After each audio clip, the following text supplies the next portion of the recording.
Cobalt'imga qo'ygan monitorim narxiga ko'pchilik qiziqdi akalar.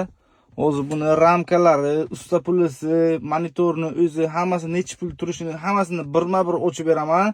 Undan oldin shu videoga bitta like bo'lsa, bizga obuna bo'lib qo'ying.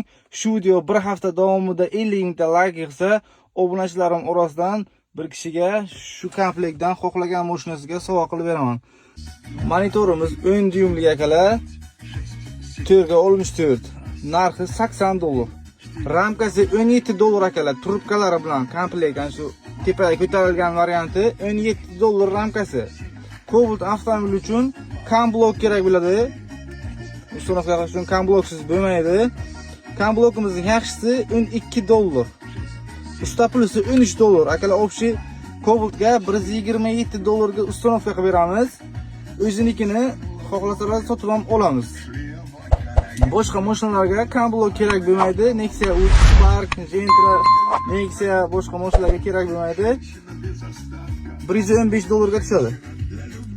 Kimga kerak bo'lsa, bizda наличие bor. Если что, доставкani qilib beramiz akalar.